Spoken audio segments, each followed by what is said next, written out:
Hello, my name is Laura Layfield, and this is Your Next Podcast, the podcast which creates a brilliant list of shows for you to try, adding a new one every week.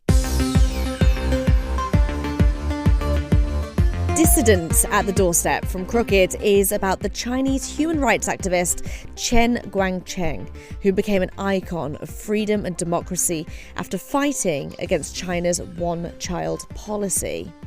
So Chen escapes from prison, where he'd been unlawfully locked up, and then, this is where it gets really weird, he arrives in the States and he's hailed as a hero, but he sort of rebrands himself, and a few years later, he pops up as a massive Trump supporter. I know, it's really strange. You just have to listen to this episode. Oh, well, okay, well, that's easy. Yep. You're a genius. Thank you. You're fantastic, thank you. Hello. Hello. Hi, it's Stan here. How you going? Hi, Stan. This is Colin. Hi, Colin. And Alison from Alison, Brooklyn. Hi. Hi, Stan. Hey, how are you going? I'm Alison Klayman. That's my husband, Colin Jones. Recently, we called up Stan Grant, one of Australia's most respected and awarded journalists. We wanted to talk to him about an unusual phone call he got back in December 2011. So then tell us about the Hollywood star. As a CNN correspondent in Beijing, Stan got a lot of calls, but not from celebrities. That's why this particular request was so surprising. Christian Bale, who the world would know as Batman, he got in contact with us and called our bureau and said, look, I've seen your story on Chen Guangcheng and I'd like to try to get to meet the man. Christian was in China for the premiere of a new film, and he was asking Stan to take him to a tiny village in Shandong province to meet a blind human rights activist named Chen Guangcheng. And we said, well, if you've seen the story, you know how difficult that's going to be, nigh on impossible. The man Christian wanted to see had grown up in a poor farming village. It wasn't until he was a teenager that Chen Guangcheng had learned to read Braille. But almost as soon as he did, he started teaching himself law. Then he started challenging local officials on behalf of the rural poor and the disabled. Sometimes he even managed to win. Guangcheng's biggest case involved trying to stop officials in his home county from carrying out a brutal campaign of forced abortions and sterilizations under China's one-child policy. That got him arrested. He spent years in jail, and after he was released, Guangcheng was put right back under house arrest in the same village where he had grown up, Dongshigu. Guards were stationed outside his home 24/7, making sure that Guangcheng couldn't leave and that other people couldn't get to him. So Stan told Christian to keep his expectations low. And I said, Christian, we're really not going to get to Chen Guangcheng. And he said, well, no, I think we should try. And that then began a chain of events that started to resemble something out of a Hollywood movie. The first thing Stan and CNN needed to figure out was how to get Christian out of Beijing. As one of the most famous actors in the world on a press circuit for a new film, the Chinese government was keeping a close eye on him. They made their plans via email. Christian used a secret account and a fake name. Stan and his crew decided they would pick Christian up in the middle of the night. At 3 a.m, they drove their van into the bowels of his hotel parking garage. As we drove in, we opened the side door of the van and this hooded figure who was standing in the darkness raced across the car park into the back of the van and we took off. Stan and Christian and the CNN crew made the 8-hour drive from Beijing to Dongshigu. As the sun rose, they watched as the glass towers of the city gave way to a parched rural expanse. Finally, their van arrived at the village entrance. A single-lane paved road flanked by bare trees. Patches of snow were on the ground. They got out of the van and were immediately stopped by a big hulking figure. He was an enormous character, and he was wearing one of those old green army greatcoats and one of those army hats with the red star and the furry flaps tied up on the side. And he came toward us, and with his other security by his side. They could have been plainclothes police. They might have just been local guys hired to do exactly what they were doing now. Whoever they were not letting Stan and Christian into the village.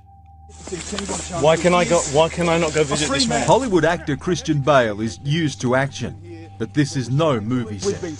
This is from the roughly 2.5-minute story that CNN broadcast later that day. Watch it, Christian. Watch it. I turned around at one point while I was trying to fend off one of the security people to see Christian dodging a hail of blows, but with his camera out and filming it at the same time. As we leave, the guards give chase in their car. They're still right on our tail. We got back into the car, pursued through the streets. There were several cars pursuing us and others at other roadblocks trying to intersect us, and we were going at great speed down tiny laneways and dirt roads trying to find a way back and get out of the city, which we did ultimately manage to do. Christian Bale says this is not what he'd hoped for. What I really wanted to do was shake the man's hand and say thank you and tell him what an inspiration he is. Christian did not get to meet Guangcheng that day, but his attempted visit became a huge international story. You can only imagine what Batman confronting Chinese security to try to get to see a blind Chinese activist would do. It just lit everything up. Catching all this on the news was pretty surreal. I couldn't quite get my head around the fact that a Hollywood A-lister had run off from his press circuit to go get hit in the face. Probably, inevitably, a lot of the coverage focused on Christian. It was almost like he was both the hero and the victim in the story. The headline I still remember was, "Batman star punched." But of course, that's not really how Christian wanted the story to play. Guangcheng was the hero, and Christian wanted the world to know about him. As it so happened, the world was about to find out. Only a few months after Christian Bale tried to visit, Guangcheng escaped house arrest. Soon he found himself at the center of a diplomatic crisis between the world's two superpowers. And after a series of events that made the Bale episode seem trivial by comparison, Guangcheng made it to the United States. Here, he received a hero's welcome. A moment of jubilation and liberation for the blind human rights activist Chen Guangcheng. A New York moment too, with flashbulbs and well-wishers and their wholehearted support. But after you arrive in America as a hero, what happens to you next? He was becoming a political football. Washington kept coming at him. Many Chinese people who have to escape China feel it's really difficult to have a new life in a totally different country. He was frequently changing his mind. He was often manipulated. He felt that he was being controlled by the people who were actually some of his best friends. Both sides were just hearing what they wanted to hear. No, he thinks for himself. From Crooked Media, this is Dissident at the Doorstep.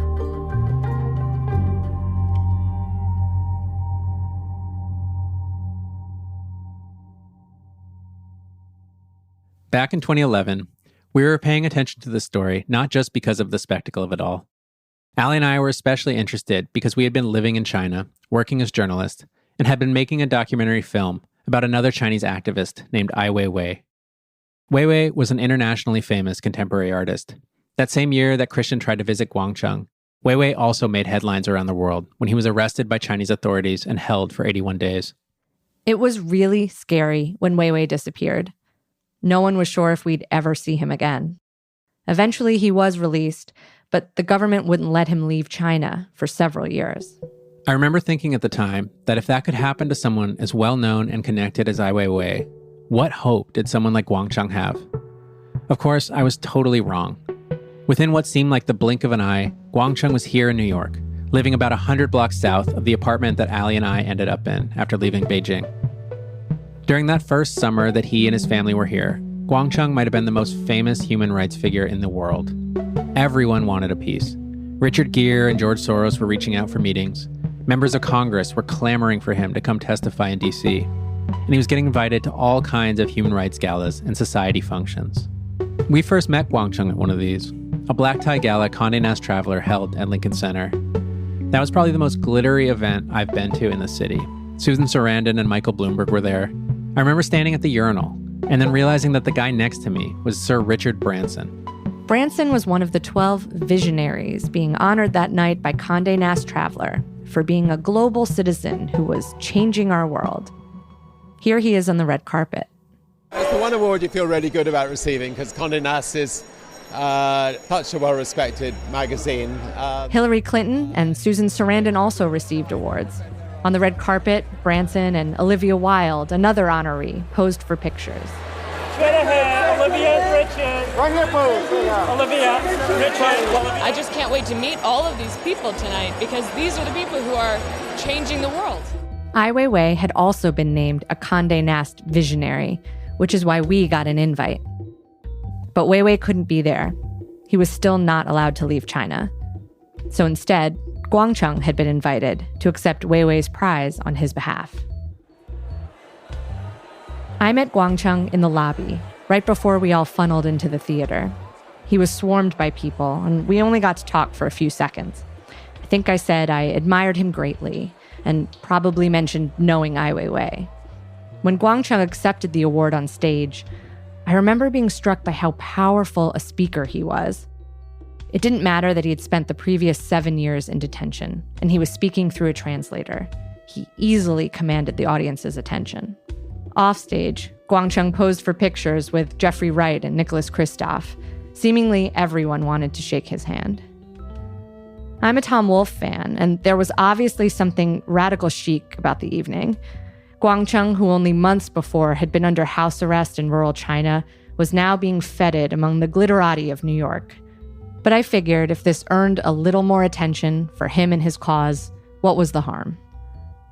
He'd been fighting for the rule of law in China and the rights of the rural poor, especially women. And it made sense to me at the time that his activism in China was part of a larger project.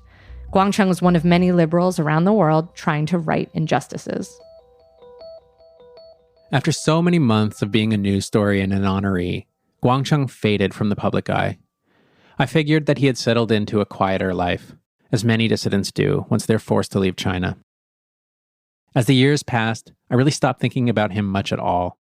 Soon enough, anyway, Trump had been elected president, and my attention was swept up in the waking nightmare of how the rest of the decade played out. There was the incessant and vulgar cruelty of Trump's presidency. The climate crisis accelerated and became seemingly irreversible. The relationship between China and the US, which had never really been so great, veered toward open hostility. And then, as if in slow motion, we watched as COVID gripped the entire world. After all this, I hadn't really thought about Guangcheng for years. But then in August 2020, with a presidential election on the horizon, Guangcheng appeared in the national spotlight once again. This time, though, it was as an official speaker at the Republican National Convention, where he endorsed Donald Trump for re-election. Greetings. My name is Chen Guangcheng. Standing up to tyranny is not easy, I know. So does President Trump, but he has shown the courage to wage that fight. I was shocked. I couldn't quite imagine how Guangcheng had gotten on that stage, or how he'd ended up believing something like this. It just did not square with the man we'd met almost a decade earlier. And then came January 6th.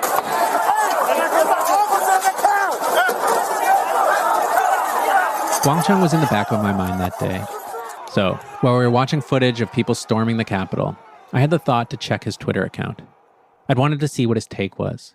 And what I found was a series of videos he posted of himself at the rally near the White House, standing amid a crowd as yellow "Don't Tread on Me" flags waved overhead. Stumbling onto these videos, I was hit again by this sense of bewilderment. I couldn't quite get my head around how, in the span of a decade, Guangcheng could go from standing up against authoritarianism in China to become just another guy at the Stop the Steal rally. I first learned of Guangcheng's activism when I was still a teenager living in China. I have followed his work ever since. This is Yangyang Cheng, a research scholar at Yale Law School and a frequent writer on Chinese politics and U.S.-China relations. She grew up in China and moved to the U.S. around the same time Colin and I moved to China. Yangyang is going to be our other co-host for the series. I came to the US in 2009 for my PhD in physics. After graduation, I stayed here to continue my physics research. Trump's election and the deteriorating political situation in China shattered my naive notions of the world and my place in it. I read in search of answers, but I found fewer writing from my background or perspective. I felt I had things to say that no one else could speak for me. So I picked up the pen myself. One thing led to another, and after over a decade of working on the Large Hadron Collider, I switched disciplines in the middle of the pandemic to the field of China studies. During all this time, I have paid attention to Guangcheng's story. The Batman incident Colin and Ali brought up at the beginning of this episode, however, was news to me. I think that story slipped my mind when it took place because I had no idea who Christian Bale was at the time. But I do remember being deeply struck by Guangcheng's courage and conviction. I read about his triumphant arrival to New York and then watched him endorse Donald Trump at the 2020 Republican National Convention. Seeing this trajectory felt like the subversion of a fairy tale. Instead of happily ever after, the story ends in heartbreak and betrayal. It also encapsulates much of what has happened in my birth country and my adopted home during my lifetime. I hope that by tracing Guangcheng's life and work, I can relive the years of reform and regression in China that I witnessed but was too young to understand, and to try to untangle some of the troubled ties between the world's two superpowers. We also have some other big questions. Starting with, how did this happen? How did someone who stood for democracy and rule of law in China end up joining an insurrection, looking to overturn a US election? Is Guangcheng free? Is America the land of the free? And what do you do with someone who you feel has betrayed everything you've idolized them for? What do you do with their legacy? So much has been said about Guangcheng and assumed about him by others. But we wanted to get to know the man himself. And to do that, we must try to speak to him directly. That's after the break.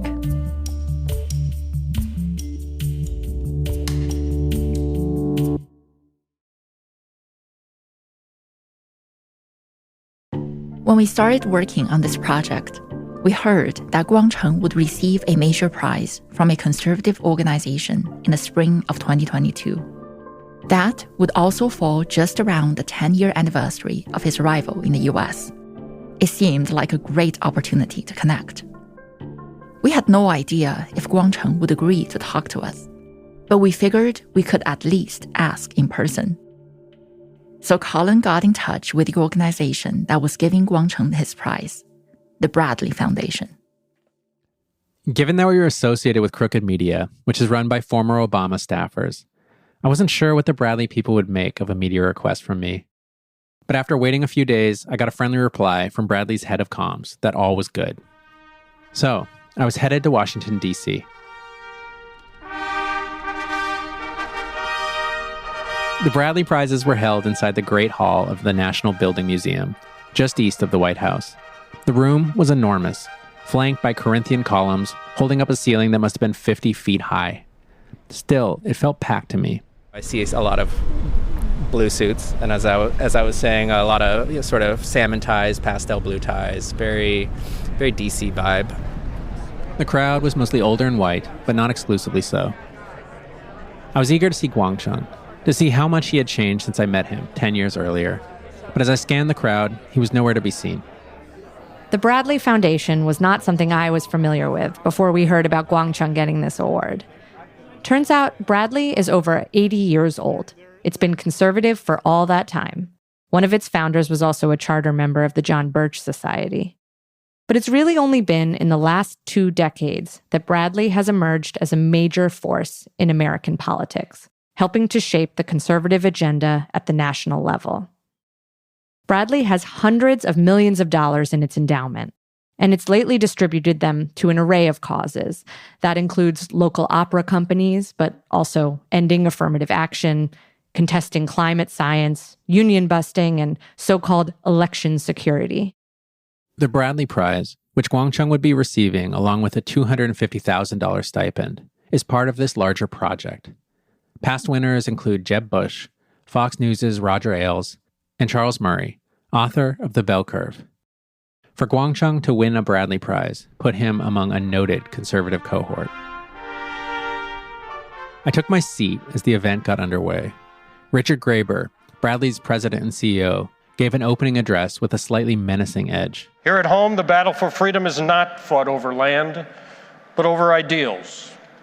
The attacks are not from a foreign enemy, but from within. After Richard, the economist Glenn Loury, who was one of Guangcheng's fellow Bradley Prize recipients that year, gave a speech decrying the post-BLM discourse on racism in America. The cultural barons and elites of America who run the human resource departments of corporate America, the universities, the movie studios. These powerful people have bought into the woke anti-racism sensibility, hook, line, and sinker. Then came Guangcheng. A short video introduction played him onto the stage. Chen Guangcheng was born in a village in eastern China. When only an infant, he was struck by a serious fever, so serious that it left him blind. Guangcheng's hair had gone salt and pepper since I'd last seen him at the Condé Nast Gala, but he looked elated. After 10 years living in the United States, he was able to give his speech in English, reading off Braille notes he kept in front of him. On May 19, 2012, almost 10 years ago, my family and I arrived in America. After a bit more self-introduction, Guangcheng moved on to his main subject, the Chinese Communist Party. The ultimate objectives of the CCP are to destroy universal values, civilized culture, and individual freedoms of body and mind. The CCP wants to tear down the vast free market economy, its social ethics, and its veneration of a Holy Spirit. One reason I had wanted to attend the Bradley Prizes was because it offered a chance to see Guangcheng in front of a conservative audience. I'd wanted to see how well he'd fit in. And with these comments about the free market and the Holy Spirit, it certainly sounded as if he did. But then Guangcheng also said this. America holds the hopes and dreams of humanity. The Constitution and the rule of law guarantee democracy, freedom, human rights, and social justice. I seriously doubt that in that room full of some of America's most prominent conservatives, there are many other people who would agree that the U.S. Constitution guarantees social justice. But to be fair, I wasn't entirely clear what Guangcheng meant by it either. In any case, it didn't seem to bother the crowd much. They loved him. Guangcheng closed by telling us that we should embrace American exceptionalism, that the United States had to confront the CCP, and that our country was the best hope the world had. Together, we will make miracles. Thank you. They gave him a standing ovation. After the speeches and a panel discussion, a former Navy vocalist in a black sequin dress with a small back tattoo closed out the ceremony. Oh, beautiful, for spacious skies, for amber waves of rain, for When I listened to the recordings from the Bradley event, this rendition of America the Beautiful stood out. It reminded me of performances of patriotic songs on Chinese state TV. The night revolved around this age-old ideal of America and its greatness. How might a Chinese activist like Guangcheng fit into this narrative? After the ceremony, Colin brought this up with the Bradley Foundation's CEO, Richard Graeber. Is he the first Chinese national to win the Bradley Prize? Yes, he is. Yes, he is. And it's a great story. You know, at a time when people are questioning about what's unique and exceptional about the United States, he kind of reinforced it tonight in his comments about what it meant to him to come to this country, land of hope and opportunity, just a beacon in the world. The United States does lead and should be proud of its heritage. I think what Richard is saying is that Guangcheng's story, or at least the part that the Bradley Foundation prefers to tell, corroborated Richard's belief in American exceptionalism. When I spoke with other people there, I heard similar sentiments. America was right at the forefront of how they had understood Guangcheng's speech. A woman named Sandy Kremers, who said she was Guangcheng's friend, told me every American child needed to hear his message. That way, they could understand what it was like to fight for freedom rather than have it served up to them on a plate. Sandy went on to ascribe Guangcheng some impressive powers. I was most excited by his use of the word Holy Spirit in his speech. Oh, okay, why? Because it's, for his culture, there's really no God, right? Religion is opioid for the masses. But even Wang Chen, we've talked about this at length, even though he's blind, he can sense truth. He knows, he hears it, he can sense it, he's searching for it. He knows that there's something beyond what we can see because he's blind. What a difference 10 years makes. I kept thinking this throughout the night. At the Condé Nast Traveler event, Guangcheng was applauded by Obama-era liberals who wanted to believe that they were doing well by doing good. Tonight, his message was welcomed by a very different crowd. I had an idea of what they thought about Guangcheng, but I was dying to know what he made of the whole thing. And I still wanted to ask for an interview. I wasn't quite sure how he'd react to the request, let alone our whole idea for this podcast. Finally, I got my chance to find out. Chen 老师, what's your Colin? Chen Yangyang 给我们介绍了. I went up to him and introduced myself. Yangyang had already messaged him on WhatsApp that I'd be at the event. I called him Chen 老师, just as she did in her texts. That literally means teacher Chen, but it's more just like a term of respect. Guangcheng told me that he has been so happy in America the last 10 years, and that getting this reward was an important indication that America accepts him and recognizes the work he's done. After a little more small talk, I made my pitch. I mentioned that we were coming to another, smaller event of his tomorrow, a 10-year anniversary celebration at Catholic University. I asked if that might be a good time to interview him for the show.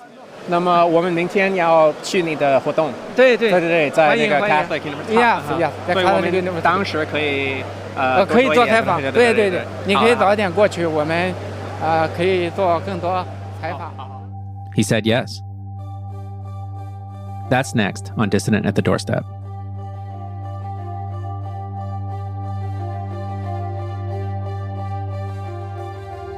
Dissident at the Doorstep is an original podcast from Crooked Media. Our hosts are Alison Klayman, Yangyang Cheng, and me, Colin Jones. From Crooked Media, our executive producers are Tommy Vitor, Sarah Geismer, and Katie Long, with special thanks to Mary Knopf and Allison Falzetta. Our senior producers are Maria Byrne and Meg Kramer. Mara Walls is our story editor.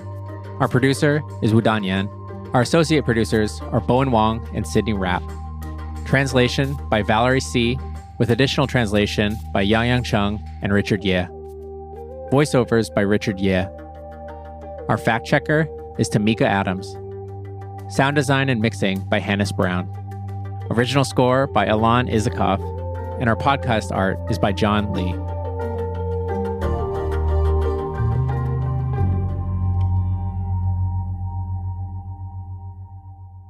It is such a crazy story and completely brilliantly reported.